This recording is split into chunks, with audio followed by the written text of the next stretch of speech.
1620 The Zone, the Connor Happer Show. Producer Josh in today for Connor. Don't worry, he's back tomorrow. I am currently joined via the telephone by Nicole Auerbach from The Athletic. Nicole, welcome. How you doing today? I'm doing great. Thanks for having me. Okay. Well, you are about to go on a very exciting trip. You're going to Paris, right? Yes, I am. Very soon. Now, I'm always a little bit curious about how these media things sort of work. I think in these parts, we're in Omaha, Nebraska. You're more known for your college football work.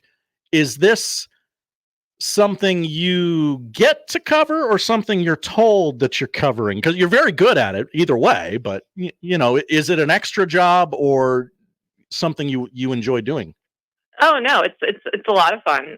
So I first covered the Olympics in 2012. I was at USA Today, and they would go real big for the Olympics, and so a lot of people had assigned sports for it. And there was the person who had previously been covering swimming was leaving to go teach, and so I got assigned swimming right before the London Olympics. So then that was my Olympic sport, and covered it in the off years as well, leading into Rio, and covered it in Rio. And then, when I went to the Athletic, we were small and growing. And this is really the first Olympics that we're like sending 10 writers and like doing it all big. So really excited to get to go and get back to swimming and around those athletes. It's such an awesome sport. Obviously I'm biased, but I mean, it's right out of the gate when you start. It's the first 9 days now. And it's just going to be awesome. So I was at trials in Indianapolis. I've been to them in Omaha before, obviously. Really just kind of prepping and getting ready to see some, probably at least one world record in Paris. That's awesome. I guess any talk of USA Swimming probably starts with Katie Ledecky. So let's start there. She was unimpressed with her performance in Indianapolis. How concerned should we be that she felt she struggled? Yeah, I mean, I think it's more that she didn't really, she didn't need to taper for that event. Like she could just kind of gear everything towards peaking in Paris. And right now, as we're just to peel back the curtain, there's a training camp in North Carolina, and then they have a training camp in Europe as well before Paris. So, she didn't have to be at her absolute best to try to make the team at trials in Indy. So I think that that's really what that was about, that she'd hoped her times would be better, but she wasn't really gearing up for that event. I also think it's just kind of her confronting, getting a little older in the sport, and she's 27 now, and like it comes easier, I think, to shave time off of your own records and to recover faster and all that stuff when you're a little bit younger. So I think she's just kind of processing all of that, but she knew she didn't need to set any records at trials. And I think she wants to in Paris, as she always does at those kind of elite international competitions. But I think she just was not happy with the times, even though you're lapping people in the pool. I think she knows that it's going to be a lot harder, especially in some of the events that are going to be really contentious. I mean, the 400 free, she's not favored to win that. She has basically owned the 800 and the mile. But, she could be pushed more than we're used to in the 800. And obviously then you've got relays, and the Australian women are really dominant. So, she's going to be part of the 4x200 free relay. But, can they win gold? I mean, it's going to take quite a lot for the Americans to win that one. So I think it's just, seeing where you stack up against the world and seeing where you stack up against your own times, and just kind of always expecting yourself to be at your peak performance, even when you're not necessarily gearing it towards Indianapolis, and she's trying to peak in just a couple of weeks. You brought up two things I want to talk about, so I'm like, which one do I talk about? If in some parallel universe, we as Americans are only allowed to watch one swimming race at this year's Paris Olympics, is it the women's 400 meter? So I would say that would be high on the list. You're going to have 3 different world record holders, previous world record holders in that race. Katie has owned the world record in that. You have Canadian Summer McIntosh, and then you have Ariane Titmuss from Australia. She'd be the heavy favorite, I think. Yeah, she'd be the favorite to win it. So she's been Katie's rival in different events over the years, especially when Katie was like going down all the way to the 200. Because obviously she's her greatest strength as a distance swimmer, but she is this unprecedented versatility. So I do think that will be good, but again, it could also be fairly lopsided if Titmus just kind of controls the race. I'll tell you, so on the women's side, the women's 200 individual medley, I think, is going to be a really, really great race in Paris. And it was really good in Indy as well. And you have these UVA swimmers, which if you're not paying attention to swimming yet, you're going to hear this a lot. There's a lot of Virginia women's swimmers that will be there. The head women's coach is Todd DeSorbo. He's the head coach at the UVA. They've won 4 straight national championships. So you're going to have Kate Douglas and Alice Walsh, who have been, 1 to 2 in this event, for years now, and they've finished that way internationally.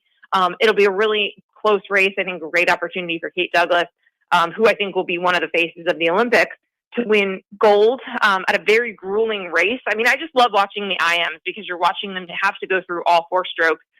You really see, like, okay, the breaststroke is the stroke that, like, everybody hates, but, like, it can be a differentiator in that race. So I think that's going to be a really big opportunity for 2 golds for the women, and also just kind of newer faces if you haven't really been paying attention to swimming since the last Olympics. So that would be one as well. And then I think on the men's side, it's still a little bit of a transition, kind of out of the Michael Phelps era. You don't really have someone who's going to be on your screen every single night the way that he and Ryan Lochte were, because they just swam in so many events. But you do have Chris Giuliano, kind of came out of nowhere. Notre Dame had never had a swimmer make the Olympics, and he qualified in a bunch of different events. So he'll be on relays. He'll be swimming freestyle.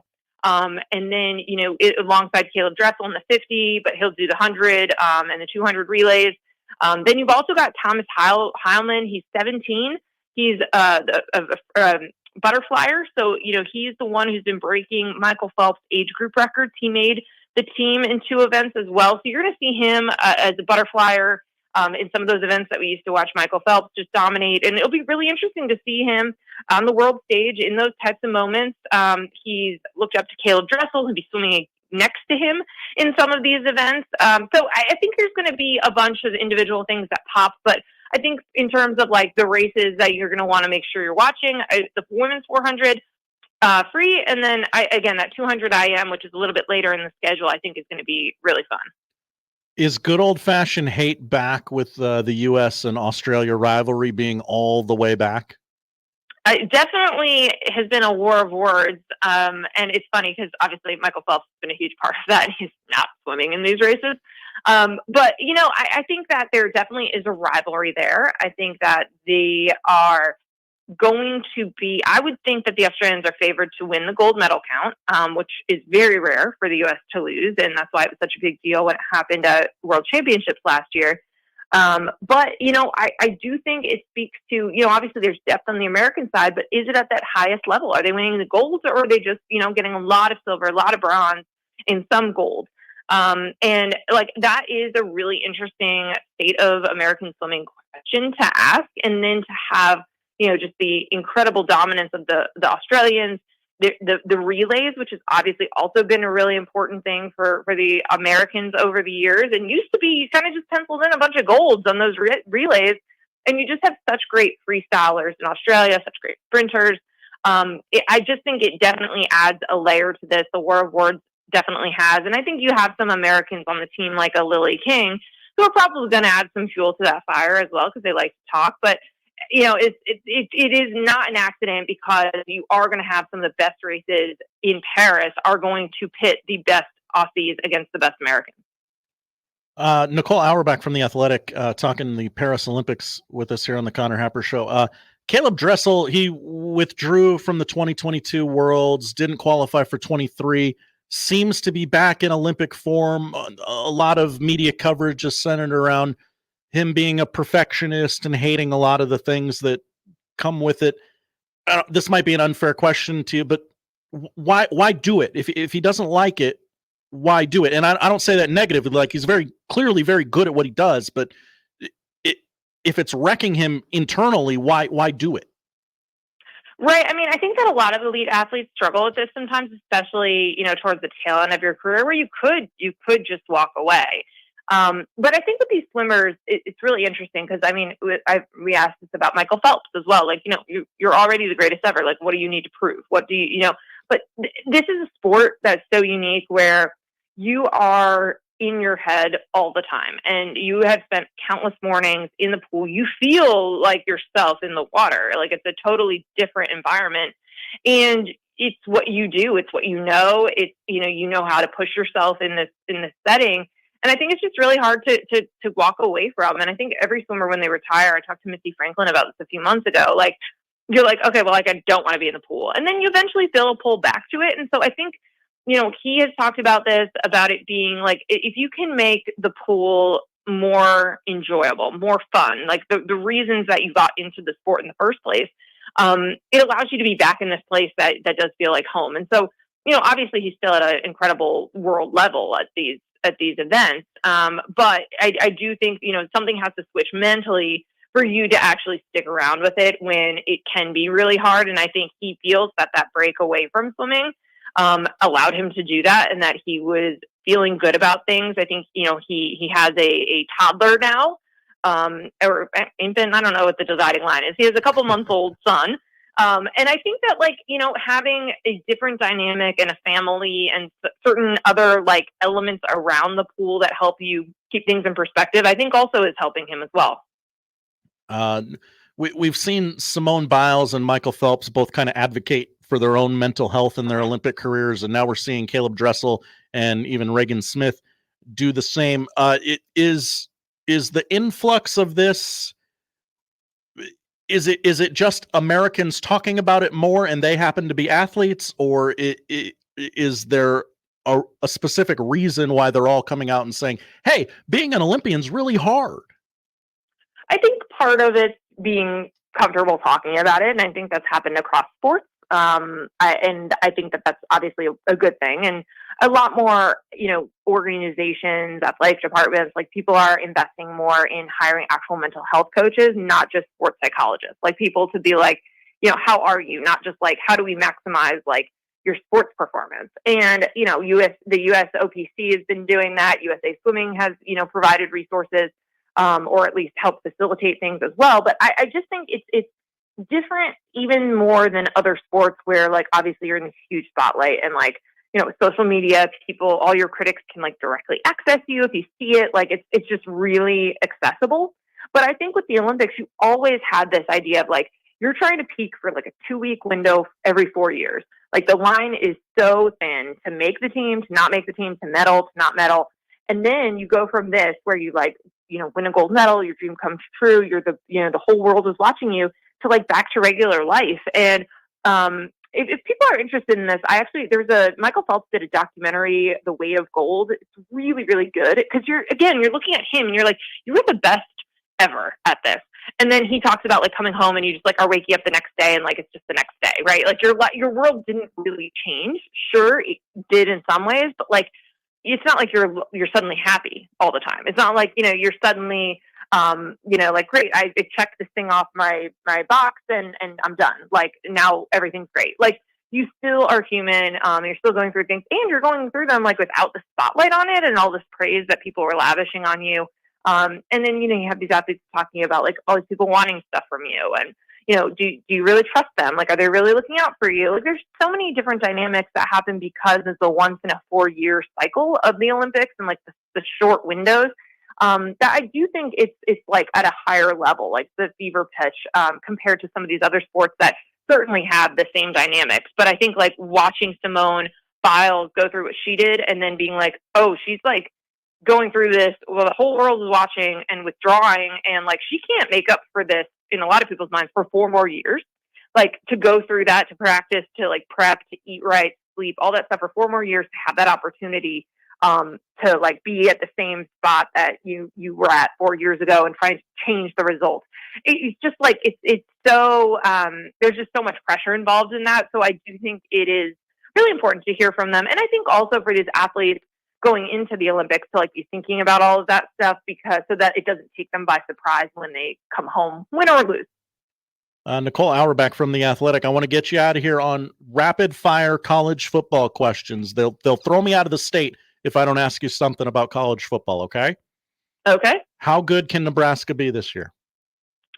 I mean, I think they can be good. I think, if you look at the last few years and areas of growth, and obviously, a lot of ink has been spilled on finishing games or holding on to leads, but, the defensive intensity and toughness, and the fundamentals clearly improved. And quarterback's been a problem, right? When you're turning the ball over, making mistakes, or really just not getting as much out of that position as you need, it's going to limit you. And I think, if you believe in Dylan Raiola and you believe that he has all of those skills, there's going to possibly be some time to break him in and get him more experience. But you've got to feel great on that being the answer to the biggest question that Nebraska faced. So no, I think, I know it's been a weird few years when you're well, bowl eligibility, not taking that for granted. But I obviously think this is going to be a bowl team.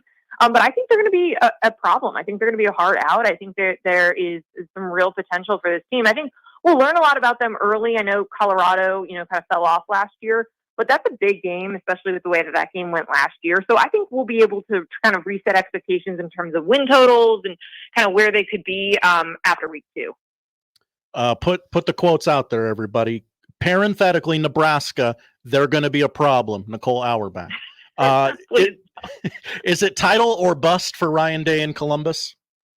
Yeah, it definitely feels that way. There's been an incredible amount of pressure on a coach who has beaten, just about everybody that they've played during his tenure. But the teams that he's lost to, those are the ones you can't lose to. But obviously they go all in. They retain a ton of talent. They bring in a ton of talent. And the expectations are going to be insanely high, especially with the amount of talent that Michigan lost, especially with the playoff expanding and there being more spots to get into this thing. Absolutely. And it's also, I know you went straight to the title, but you got to beat Michigan. You absolutely have to do that. You can't lose to them 4 years in a row. I got 2 left and then we'll get you out of here. They can be as quick as you want. Most interesting or underreported story in college football this season? That's an interesting one. The most interesting thing to me is still just how the logistics are going to work for all of these teams with crazy travel. I know we've talked about it. I know we've thrown it into a bunch of conversations, but I want to hear midway through the season, what it's like for Syracuse, or Cal going to Syracuse and then going to play Duke or whoever, right? Whatever their schedule shakes out as. I just want to hear more about that. I think it's going to be a bigger deal in basketball. It's going to be a bigger deal in some of these sports that play midweek. But I'm fascinated about that. I'm fascinated, with Oregon and Washington. Are they going to fly in a day early when they play, in the Eastern time zone? I think that is going to continue to be a huge thing. The theme of this season to me is change. So you have all of these, different conference affiliations, new look, new world order, and then you also have the new playoff. So I just think combining all of that, seeing how it actually is going to work, seeing how on-campus games are going to work for the first round of the playoff, that's just the most interesting thing to me. And I think it's going to be hard and complicated, but also really interesting and fascinating to see how everyone pulls it off. Nicole, last question, most important question. Your favorite Taylor Swift song? Okay. So overall it's Blank Space, just like Travis Kelce would say. Okay. But because I've done little song drafts with friends and that's always the top pick. But I definitely am a fan of the folklore, Evermore, love the Tortured Poets, some of the more emo lyrics, some of the dad rock type stuff. So I'm still going to say Blank Space, but then Illicit Affairs and some of the really stuff that feels like the National, I think is right up there in that top 5. All right, there you go. Nicole Auerbach, The Athletic. Read everything she writes about the Olympics, college football, Taylor Swift, all of that stuff. Thank you, Nicole, for your time today. All right, thanks for having me. There we go. There she is, Nicole Auerbach of The Athletic. You can follow her on Twitter at Nicole Auerbach. She keeps it pretty simple that way, and we appreciate her time.